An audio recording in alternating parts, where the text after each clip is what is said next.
Bonjour à tous. Aujourd'hui, nous allons voir une préparation d'office spécifique au programme du brevet professionnel art du service et commercialisation en restauration, à savoir une assiette de fruits de mer. Donc une assiette de fruits de mer qui va être composée aujourd'hui de 2 huîtres oléron, huître creuse numéro 3, 2 huîtres arcachon, creuse numéro 3 également. Pour ce qui est de la connaissance des huîtres, je vous renvoie à votre cours de culture professionnelle pour savoir à quoi correspondent les calibres, à quoi correspondent les terroirs spécifiques. D'autant plus que sur ces 2 huîtres-là, les olérons, nous sommes sur de la spéciale affinée en clair. Ensuite, dans notre assiette, nous allons avoir des bulots cuits, bien entendu. Nous allons avoir des crevettes bouquet, crevettes roses. Je vous rappelle que le nom de cette grosse crevette, on appelle ça une crevette bouquet. Et on a également de la petite crevette grise du bassin d'Arcachon. En produit d'accompagnement, nous allons avoir du citron et nous allons faire un vinaigre à l'échalote. Vinaigre à l'échalote que je vous propose de faire aujourd'hui avec un vinaigre de Xérès. Ça change un petit peu du simple vinaigre de vin rouge.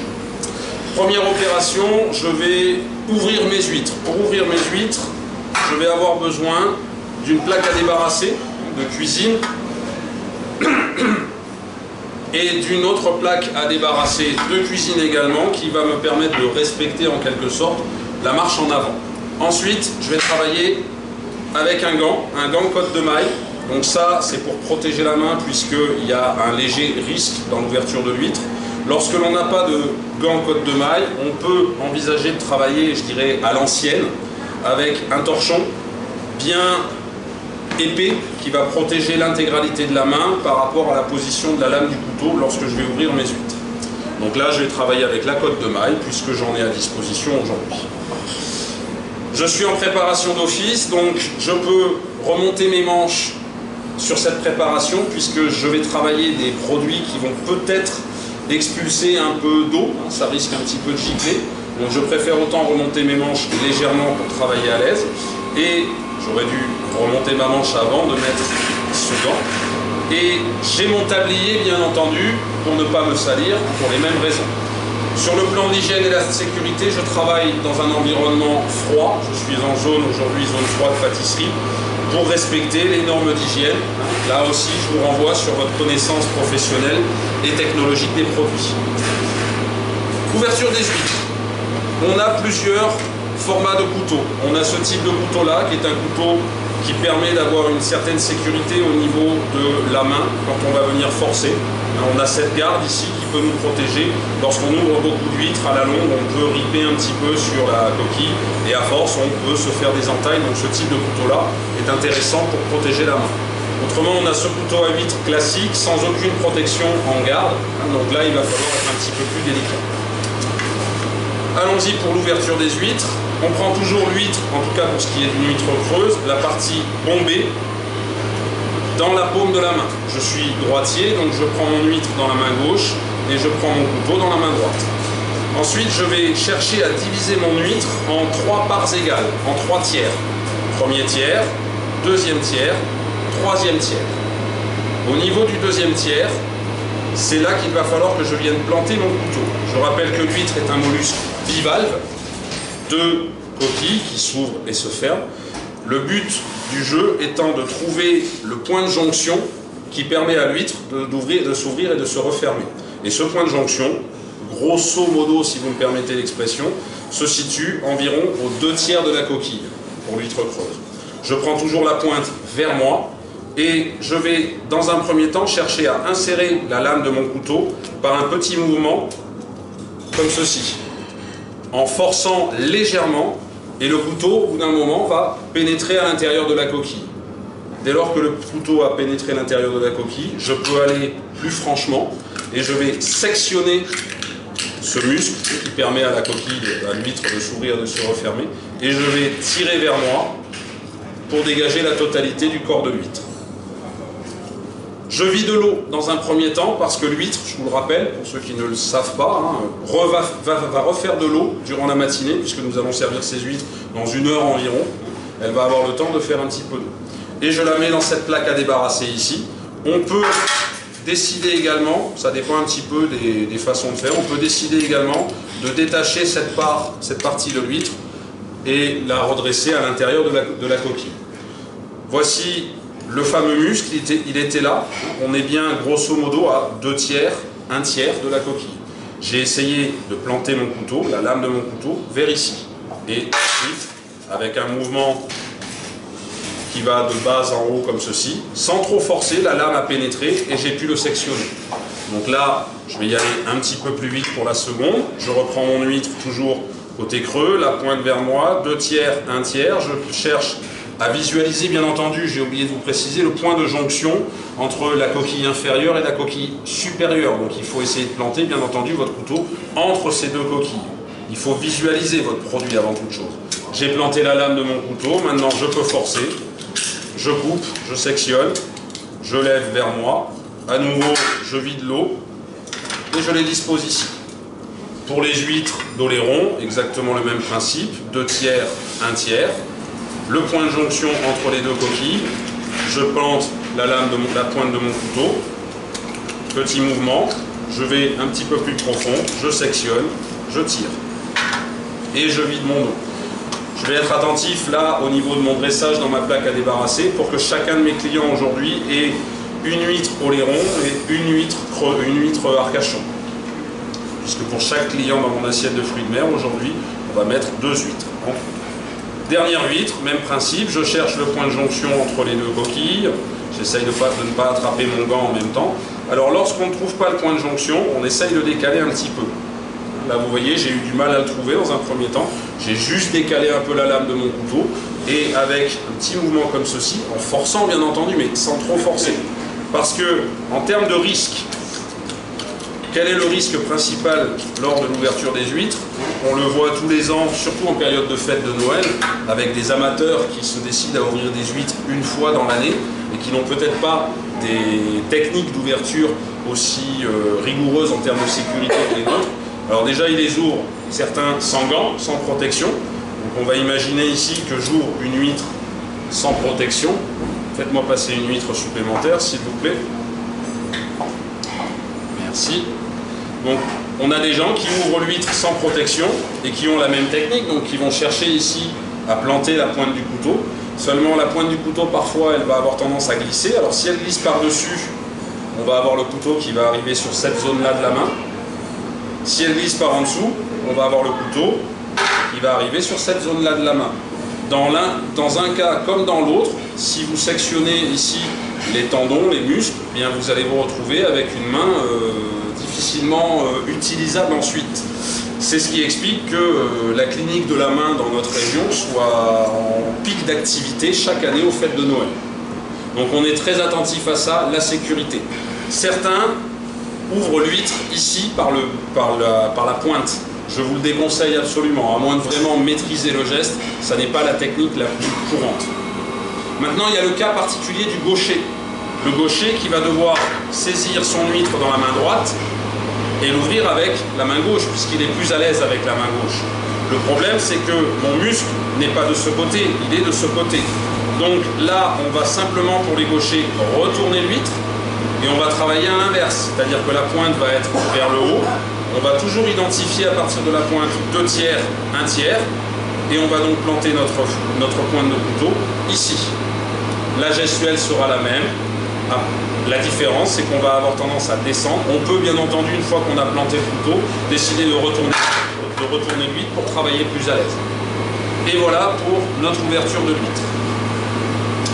Maintenant, nous allons passer aux produits suivants. Les produits suivants qui ne nécessitent aucune préparation particulière, à savoir les bulots cuits, les crevettes grises. Donc je vais déjà commencer mon dressage. J'ai choisi aujourd'hui d'utiliser une assiette en verre, marron. C'est l'usage chez nous, on aime bien avec le poisson. Je vais disposer une huître oléron et une huître oléron et une huître bassin d'Arcachon. La pointe vers l'intérieur.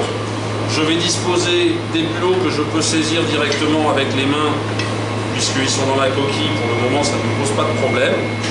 Je vais en mettre 3 par personne. Et pour les crevettes, je vais décider plutôt d'utiliser des gants alimentaires, parce que pour la crevette, il va se proposer 2 techniques de service, à savoir la crevette brute. ce qui sous-entend que le client va devoir la décortiquer intégralement, ou je décide moi-même de décortiquer le corps de la crevette pour faciliter le travail du client. Donc là, libre à chacun de choisir sa méthode de travail. Je vais commencer par mes petites crevettes grises que j'ai décidé de disposer aujourd'hui dans un petit ramequin. Alors la crevette grise, deux écoles aussi au niveau de la consommation. Des clients qui vont chercher à la décortiquer et d'autres qui vont la manger en totalité, y compris avec la tête. Quand je parle de totalité, c'est la petite carapace qui est relativement fine et la tête de la crevette. Donc voilà pour les crevettes roses. Je vais prendre ma planche à découper pour travailler les crevettes bouquet. Alors la crevette bouquet, donc je répète, soit je décide de la disposer simplement dans mon assiette et le client fait tout du début à la fin, mais moi je suis plutôt partisan de travailler ma crevette pour que le client n'ait pas trop à se salir les mains, même si en réalité on va lui proposer un rince-doigt bien entendu. Donc rince-doigt classique ou rince-doigt version papier imprégné au citron. Donc moi pour la crevette, je vais simplement détailler un petit peu la carapace, enfin ouvrir un petit peu la carapace puisque je travaille avec des gants, c'est quand même beaucoup plus pratique. Et ensuite, il s'agit simplement d'enlever celle-ci. Les gants ont tendance à glisser sur les carapaces, donc c'est pour ça que j'ai fait ma petite incision. Cette incision n'est pas obligatoire, hein, encore une fois, là libre à chacun de travailler comme il l'entend.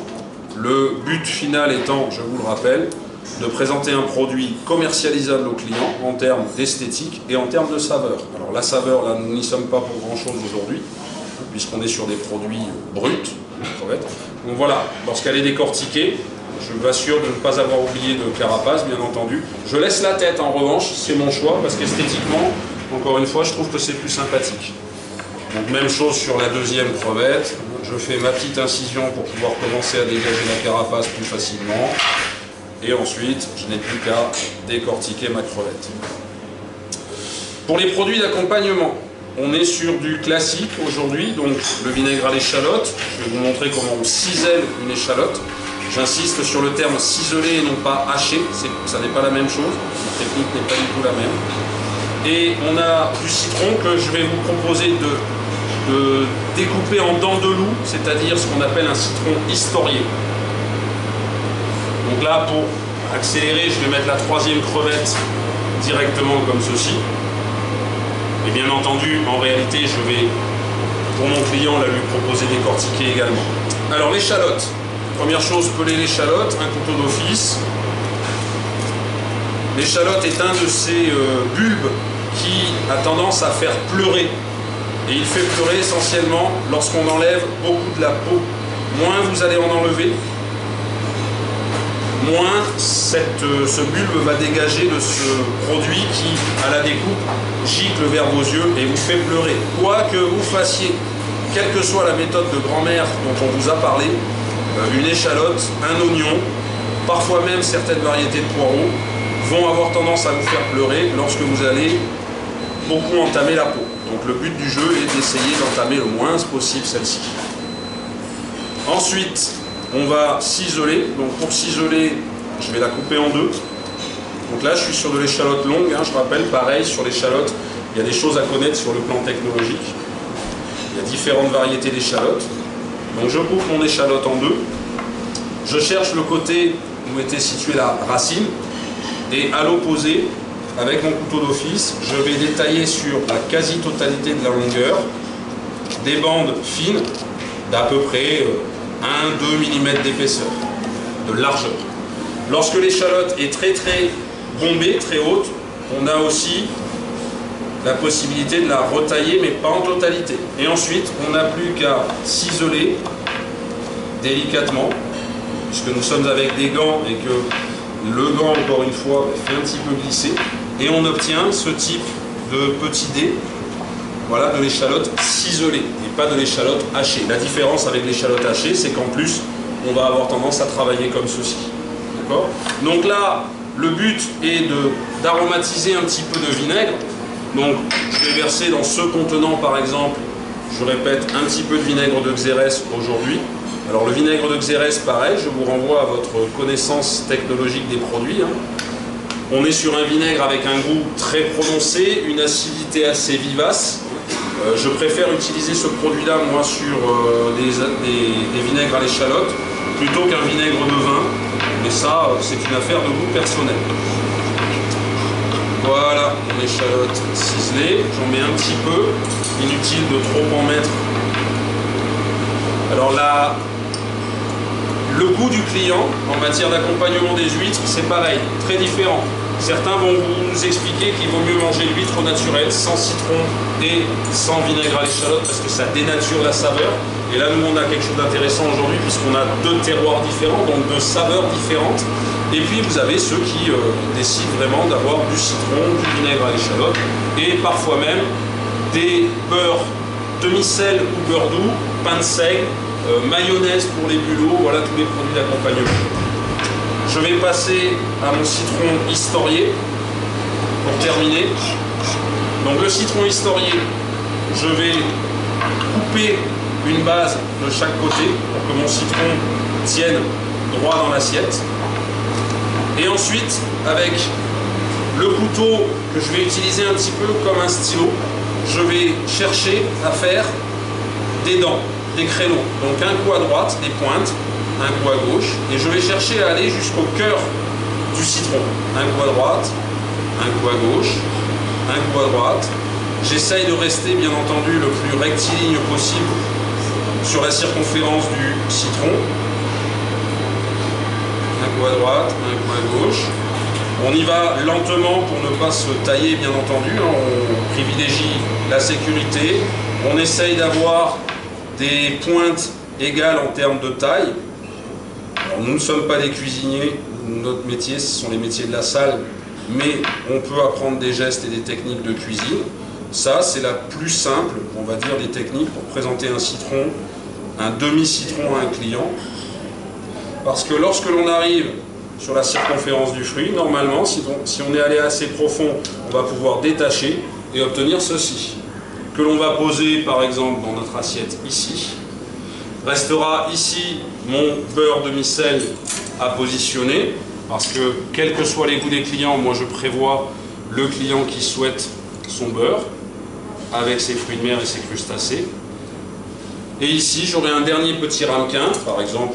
On peut imaginer une forme un peu différente pour la mayonnaise. Pour la mayonnaise, bien entendu, je vous renvoie au tutoriel précédent sur comment réaliser une mayonnaise au restaurant. Bonne dégustation, bon appétit!